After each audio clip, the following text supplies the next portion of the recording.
News 18 India. आगे बढ़ेंगे, बात करेंगे दिल्ली के मुख्यमंत्री अरविंद केजरीवाल की।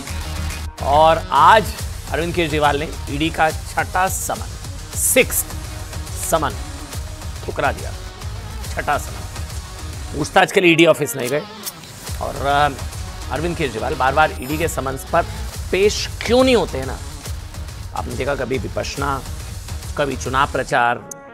आज इस सवाल का जवाब खुद अरविंद केजरीवाल जी ने दे दिया।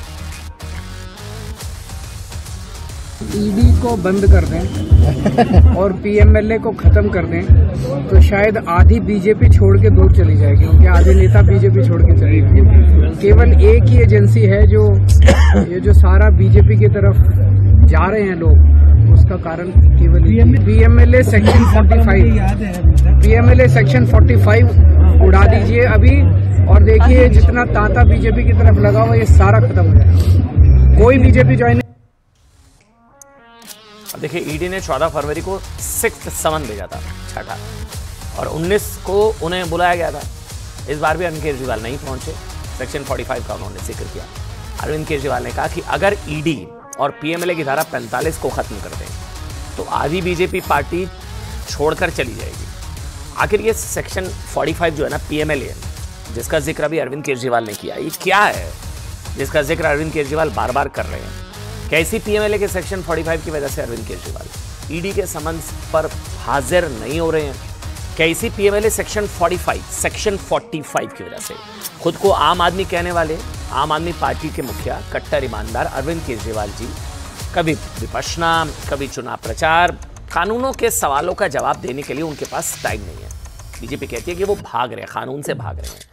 ये सेक्शन क्या है आपको बताता हूं। देखिए, पीएमएलए का मतलब है prevention of money laundering act, PMLA, prevention of money laundering act. साल 2002 में ना पीएमएलए को पारित किया गया था। उसके बाद 1 जुलाई 2005 में इस अधिनियम को लागू कर दिया गया। इस एक्ट का मुख्य उद्देश्य मनी लॉन्ड्रिंग, हवाला जैसे अवैध कारोबार को रोकना है। पीएमएलए, अच्छा, इसको अगर लेमेन्स मतलब आसान भाषा में कहें तो मनी लॉन्ड्रिंग, हवाला, मनी लॉन्ड्रिंग का मतलब है गैर कानूनी तरीके से कमाए गए पैसों को लीगल तरीके से कमाए गए धन में कन्वर्ट करना। मनी लॉन्ड्रिंग अवैध रूप से कमाए गए धन को छिपाने का एक तरीका होता है। अब बात करेंगे जो सेक्शन 45 है, जिसका जिक्र सीएम ने किया। पीएमएलए के अंदर आने वाले सभी अपराध गैर जमानती होते हैं, नॉन बेलेबल, जिससे ईडी को कुछ शर्तों के साथ बिना वारंट आरोपी को गिरफ्तार करने का अधिकार होता है। पीएमएलए के सेक्शन 45 में 2 ऐसी शर्तें हैं जो आरोपियों की परेशानी बढ़ाती है। पहली शर्त यह है कि इसमें जमानत मिलने से पहले सरकारी वकील को जमानत याचिका का विरोध करने का पूरा मौका दिया जाता है। दूसरी शर्त यह, अगर जमानत याचिका का विरोध हो जाता है तो अदालत को यह सुनिश्चित करना होता है कि ये मानने के पर्याप्त आधार हैं कि आरोपी निर्दोष हैं और बेल पर रिहा होने के बाद उसके क्राइम एक्टिविटीज में शामिल होने की संभावना नहीं है। इसलिए पीएमएलए के सेक्शन 45 की वजह से जमानत मिलनी मुश्किल हो जाती है।